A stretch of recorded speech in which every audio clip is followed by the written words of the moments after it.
Hello guys, welcome to judiciary gold. मेरा नाम है नीरज यादव। आज हम बात करने वाले हैं कि क्रिमिनल जजमेंट राइटिंग कैसे, इसके लिए प्रिपरेशन करेंगे, कैसे लिखा जाता है, क्या क्या जरूरी चीजें हैं किसी भी क्रिमिनल जजमेंट राइटिंग को लिखने के लिए।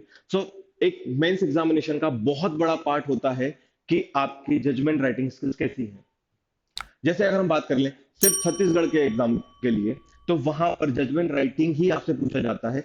सब्जेक्टिव आपसे नहीं पूछा जाएगा, सिर्फ जजमेंट राइटिंग एंड ट्रांसलेशन आपसे पूछा जाएगा। तो बहुत बड़ा जो रोल है छत्तीसगढ़ में जज बनने के लिए, वो जजमेंट राइटिंग का है। उसमें आपको सिविल जजमेंट लिखना है, क्रिमिनल जजमेंट लिखना है। तो अगर आपको क्रिमिनल जजमेंट के लिए क्या क्या बातें ऐसी हैं जो आपको ध्यान में रखनी है, क्या बेसिक्स होते हैं जजमेंट राइटिंग के, उसमें भी क्रिमिनल जजमेंट राइटिंग के लिए क्या बातें आपको ध्यान में रखनी होती है। क्रिमिनल जजमेंट राइटिंग के लिए सबसे पहले आपको जो चीज ध्यान रखनी है वो है फॉर्मेट क्या है। क्योंकि अगर आपका फॉर्मेट सही है तो भी आपको मार्क्स मिल जाएंगे। तो बहुत बेसिक चीजें हैं कि हम कहते हैं कि जजमेंट राइटिंग अपने आप में एक आर्ट है। उस आर्ट के लिए भी कुछ बेसिक गाइडलाइंस होती है कि ये चीजें जो हैं, आपके पास एक आउटलाइन है कि आपको ये सारी चीजें ही क्या करनी है, ध्यान में रखते हुए अपना जजमेंट लिखना है। सबसे पहले कि फॉर्मेट क्या है। अगर आपको फॉर्मेट समझ में आ गया तो आपका बहुत सारा काम इजी हो जाएगा। आपको यह पता है कि आपको किस फॉर्मेट में पूरा की पूरा जजमेंट लिखना है। अब हम बात करते हैं कि फॉर्मेट तो लिख लिया है, फॉर्मेट तो ध्यान में आ गया हमें। ये तो वो चीज है कि आप अगर 8 या 10 जजमेंट लिख लेंगे तो आपको पूरा की पूरा फॉर्मेट याद आ जाएगा। लेकिन कौन कौन से ऐसे सब्जेक्ट्स हैं, कौन कौन से ऐसे एक्ट हैं जो आपको ध्यान में रखना होता है। सो जो एक्ट्स आपको ध्यान में रखने हैं वो है Indian penal code, IPC, CrPC and Indian evidence act. अगर यही हम बात करें सिविल जजमेंट राइटिंग के लिए, तो आपको बहुत सारे एक्ट याद में रखने पड़ते हैं, क्योंकि वहां पर बहुत ज्यादा वास्ट हो जाता है सिविल जजमेंट राइटिंग के लिए। लेकिन जब हम बात करें क्रिमिनल जजमेंट राइटिंग के लिए, तो ये बहुत ही ज्यादा शॉर्ट है आपके लिए। आपको क्या करना है, सिर्फ IPC, CrPC and evidence act, ये तीन ही एक्ट आपको याद रखना है। तो आईपीसी भी क्या सारे ही सेक्शंस आपको याद रखने हैं? नहीं, ऐसा भी नहीं है। आईपीसी के सिर्फ वो केसेस जो जेएमएफसी ट्रायल है या एनी मजिस्ट्रेट वाले हैं। अगर आपको सारे ही सेक्शंस याद रखने होते तब हम ये कह सकते हैं कि यार थोड़ा सा टफ है। बट आप किस एग्जाम के लिए अपियर हो रहे हैं? आप अपियर हो रहे हैं जेएमएफसी के लिए। वो ट्रायल जो जेएमएफसी के द्वारा या एनी मजिस्ट्रेट द्वारा ट्रायल किए जाएंगे, सिर्फ आपको वही सेक्शंस ध्यान में रखने हैं। उसमें भी अधिकतर क्वेश्चन किससे पूछे जाते हैं, तब हम बात करेंगे कि थेफ्ट या हर्ट या ग्रीवियस हर्ट या ट्रेसपास, इन सारे सेक्शन से ज्यादा क्वेश्चंस बनते हैं। बाकी सेक्शन से बहुत रेयरली क्वेश्चंस बनते हैं। आप अगर प्रीवियस ईयर के क्वेश्चन पेपर उठा करके देखेंगे तब भी आपको लगभग लगभग इन्हीं सारे सेक्शंस के आसपास ज्यादा देखने को मिलते हैं। तो हम जब प्रिपेयर करेंगे तो हमें किन सेक्शंस को ज्यादा ध्यान में रखना है, तो हम बोलेंगे कि थेफ्ट से रिलेटेड, या अगर हम बात करें हर्ट या ग्रीवियस हर्ट। मेनली अगर हम बात करें तो चैप्टर 16 एंड 17 के वो सारे सेक्शंस जो जेएमएफसी या एनी मजिस्ट्रेट ट्रायल है, सिर्फ आपको वही ध्यान में रखना है। सीआरपीसी चूंकि प्रोसीजर है तो आपको पता ही होना चाहिए कि क्या क्या जरूरी है। एंड इंडियन एविडेंस आपको एप्रिसिएशन के लिए काम आने वाला है कि जो एविडेंसेस में लिखे हुए हैं, किस तरीके से किस विटनेस को आप मानोगे, किस एविडेंस को आप एडमिट करोगे, नहीं करोगे, उसका वेटेज क्या होगा, उसकी वैल्यू क्या होगी, वो सारी चीजों के लिए आपको इंडियन एविडेंस एक्ट पता होना चाहिए। सो इसेंशियल क्या चीजें हैं जो आपको क्रिमिनल जजमेंट राइटिंग के लिए चाहिए होती है। तो सबसे पहले हम बात करते हैं, जैसे सिविल में होता है इशू सेटलमेंट, या वही चीज को आप क्रिमिनल में जब आते हैं तो हम बोलते हैं फ्रेमिंग ऑफ चार्जेस या चार्जेस फ्रेमिंग। तो सबसे पहले आपको क्रिमिनल अगर जजमेंट राइटिंग करना है तो आपको सबसे पहले सीखना होगा कि चार्जेस कैसे फ्रेम करते हैं। चार्जेस कैसे फ्रेम करते हैं, तो चार्ज की डेफिनेशन की अगर हम बात करें तो आपको सबसे पहले तो सीआरपीसी में देखना होगा। वहां पर उन्होंने बोला है कि भाई अगर एक से ज्यादा है तो मोर देन वन हेड। ठीक है। अब चार्जेस आपको फ्रेम करना है, फॉर्मेट कहां पे मिलेगा? तो आप लोगों ने कभी भी जो पीछे फॉर्म्स दिए हुए हैं वहां पर जाकर के जब आप देखेंगे तो आपको चार्जेस फ्रेमिंग के लिए पूरा की पूरा फॉर्मेट दिया हुआ है कि अगर सिंगल हेड है तो किस तरीके से करना है, मोर देन वन हेड है तो आपको चार्जेस किस तरीके से फ्रेम करना है। उसके बाद मार्शलिंग ऑफ एविडेंस। अब मार्शलिंग ऑफ एविडेंस क्या होता है? तो मार्शलिंग ऑफ एविडेंस का अगर हम सिंगल एक लाइन में बात करें तो होता है लॉजिकल ग्रुपिंग ऑफ एविडेंसेस। तो बात यह है कि बहुत सारे फैक्ट्स हैं जिनको आपको डिटरमाइन करना है केस में, बहुत सारे विटनेसेस आपके सामने आएंगे, वो बहुत सारी बातें जज के सामने, कोर्ट के सामने करते हैं। अब आपको क्या ध्यान में रखना है? आपको ध्यान में बात ये रखनी है कि इनको एक साथ अरेंज कैसे किया जाए।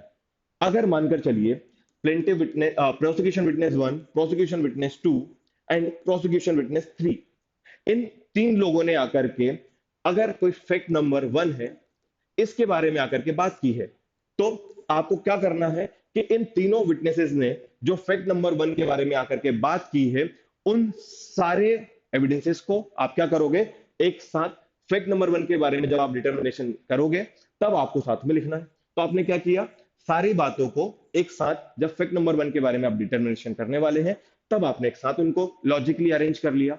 उससे फायदा क्या होगा कि अब आपको फैक्ट नंबर 1 के बारे में जितने भी विटनेसेस हैं उसमें एक्सपर्ट विटनेस भी हमारे इंक्लूड होंगे।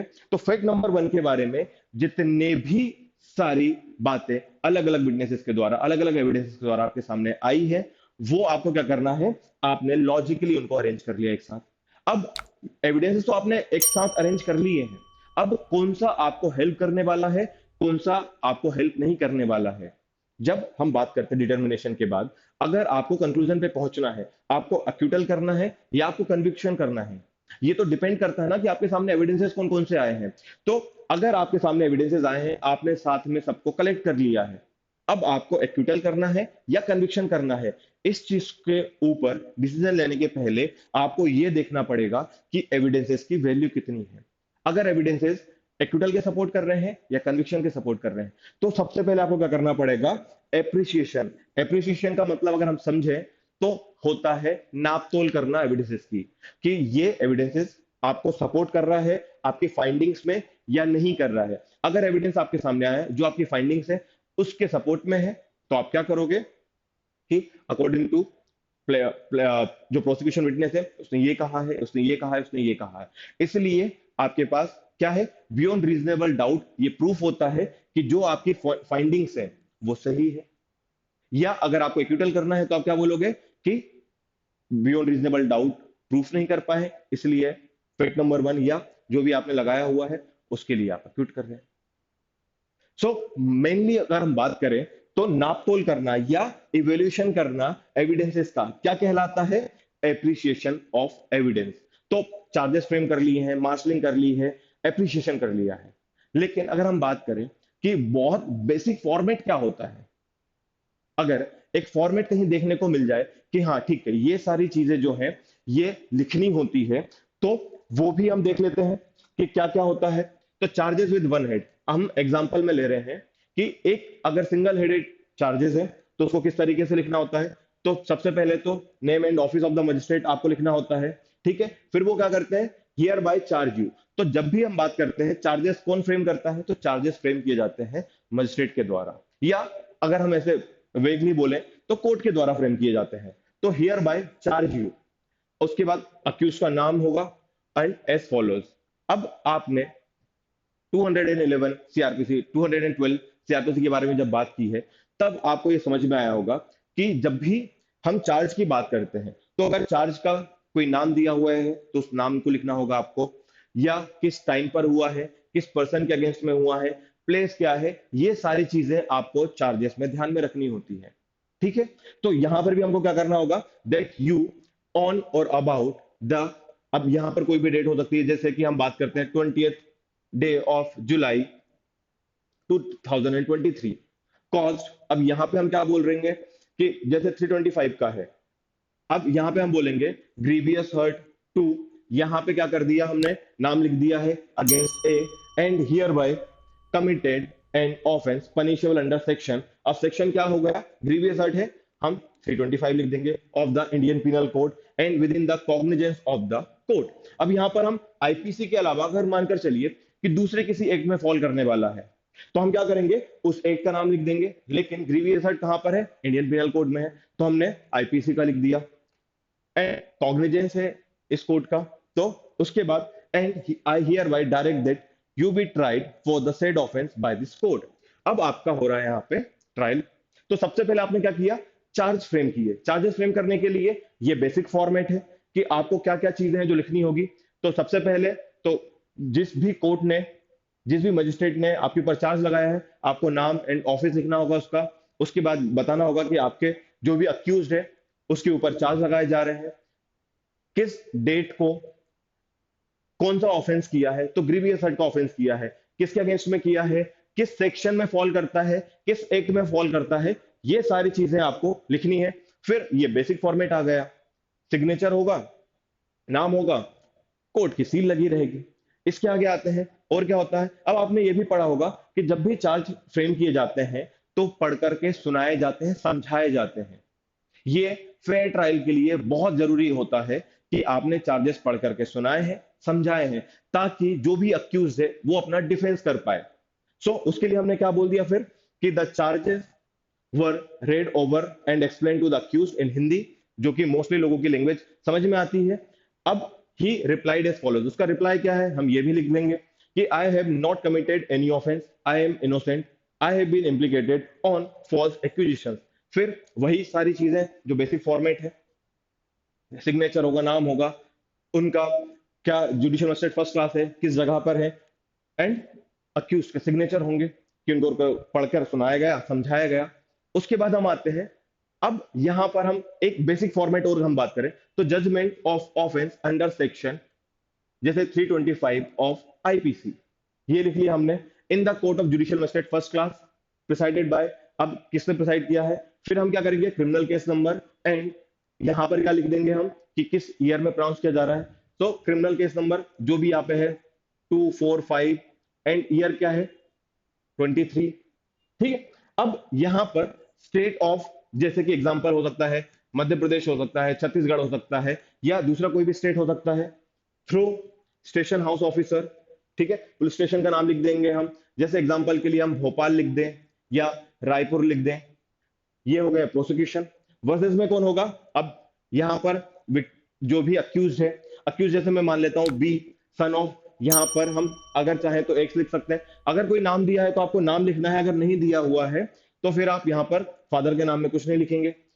ठीक है, पुलिस स्टेशन जो भी है, एज हमने क्या लिख दी, मेजर लिख दी।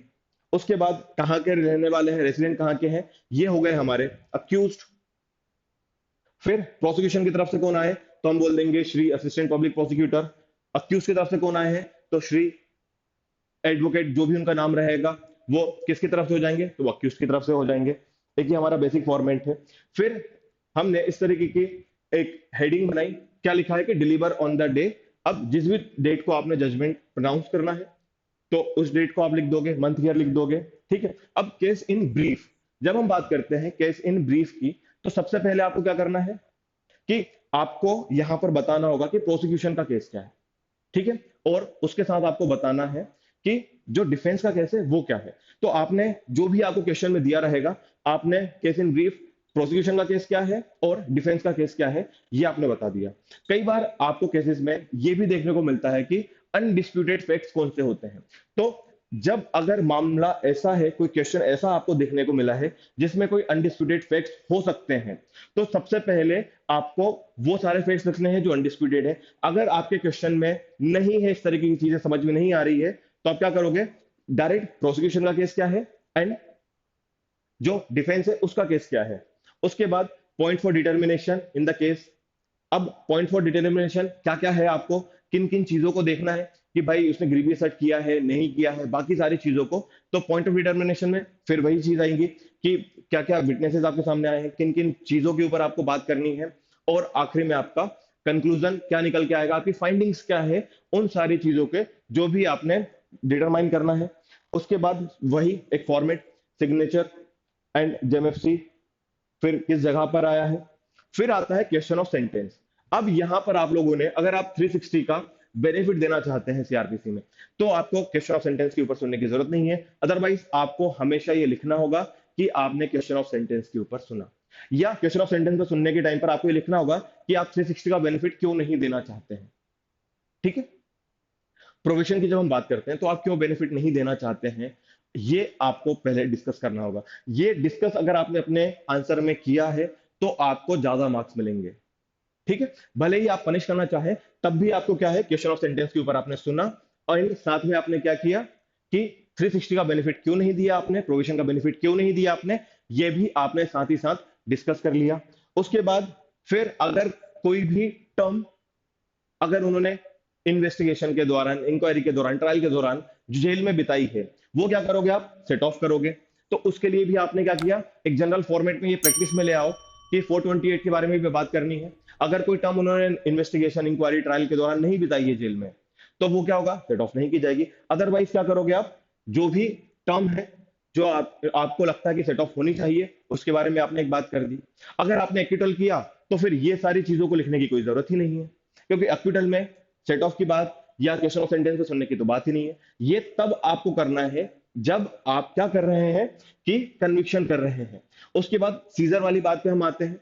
तो आपको ये पता होगा कि मानकर चलिए कि जिस भी हथियार से कोई अपराध हुआ है या जिस भी प्रॉपर्टी के अगेंस्ट में कोई ऑफेंस किया गया है या ऑफेंस करने के लिए अगर किसी भी प्रॉपर्टी को यूज किया है, तो अगर वो कोर्ट के पोजीशन में है, कोर्ट ने सीज कर रखा है उसको, तो अब उसका क्या होगा, तब उसके बारे में भी आपको क्या करना होगा, कुछ बातें बतानी होंगी कि इसका क्या किया जाना चाहिए। अगर कोई प्रॉपर्टी है तो उसको किसको देना चाहिए, विक्टिम को देना चाहिए, किसी थर्ड पर्सन को देना चाहिए, या अगर ऐसी कोई चीज है, कोई हथियार है, कोई वेपन है, आपको लगता है कि इसकी कोई वैल्यू नहीं है तो उसको डिस्ट्रॉय कर दिया जाए। या अगर अपील होने वाली कोई कंडीशन आती है तो आप क्या बोलोगे कि अपीलेट कोर्ट जैसा फिर डायरेक्शन दे उसी के हिसाब से आपको डील करना है।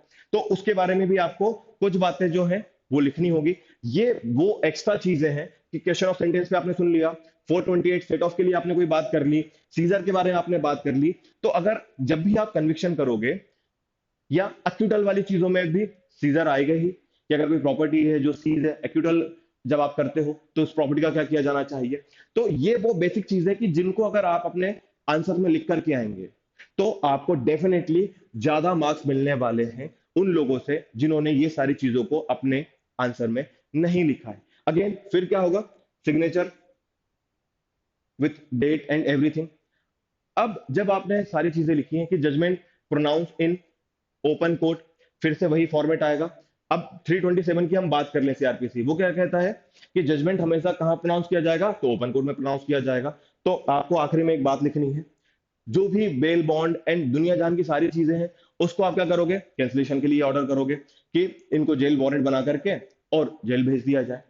तो ये सारी चीजें आप क्या करोगे, कन्विक्शन के लिए जब भी आप अपना जजमेंट लिखोगे ये सारी चीजें आपको मेंशन करना है। अगर आप एक्विटल कर रहे हैं तो सिर्फ आप सीजर वाली बात कर दीजिए, जो भी बॉन्ड वगैरह अगर कुछ बेल बॉन्ड है या सारी चीजें हैं उसको क्या करोगे, आप कैंसिल कर दोगे। तो ये कुछ चीजें बेसिक जो आपको ध्यान में रखनी है हमेशा अपने जजमेंट राइटिंग में, कि फॉर्मेट हमेशा आपको याद होना चाहिए। और 8 या 10 अगर आपने जजमेंट लिख लिए तो ये पूरा की पूरा फॉर्मेट याद हो जाएगा आपको, कि कब आपको 428 की बात करनी है, कब क्वेश्चन ऑफ सेंटेंस के ऊपर सुनना है, बेल बॉन्ड सीजर के बारे में जब आप कैंसिलेशन के लिए ऑर्डर करते हैं तब किस तरीके से सेंटेंसेस लिखने हैं। ये सारी चीजें जो है तब याद होगी जब आप 8 से 10 बार अपना जजमेंट लिखेंगे। एंड जजमेंट राइटिंग के लिए सबसे ज्यादा जरूरी चीज जो है, आपको जितने ज्यादा हो सके उतने सारे जजमेंट लिखना होगा। तो बिना लिखे अगर आप सिर्फ ये सोचो कि आप याद कर लोगे या आप रट लोगे, ये बहुत मुश्किल होने वाला है।